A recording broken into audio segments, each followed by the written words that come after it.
గురుకుల సెట్ ఫలితాల విడుదల.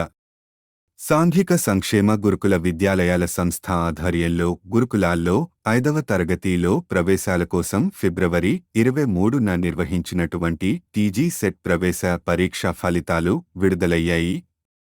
గురుకులాల్లో మొత్తం 5,148 సీట్లు ఉండగా ఫలితాల్లో 36,334 మంది సీట్లు పొందారు.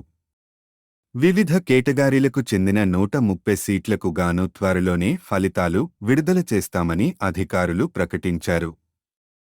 కేటాయింపబడ్డ పాఠశాలల్లో చేరే తేదీ, సమర్పించవలసిన ధృవీకరణ పత్రాలు తదితర వివరాలు త్వరలోనే అధికారిక వెబ్సైట్ యందు పొందుపరుస్తామని అన్నారు. దరఖాస్తు సమయంలోనే కుల, ఆదాయ ధృవీకరణ పత్రాల సమర్పణ చేశారు కాబట్టి పాఠశాల నుండి బదిలీ సర్టిఫికేట్, డాక్టర్ నుండి ఫిట్నెస్ సర్టిఫికేట్స్ మాత్రమే కొత్తగా తీసుకోవలసిన అవసరం ఉంటుంది.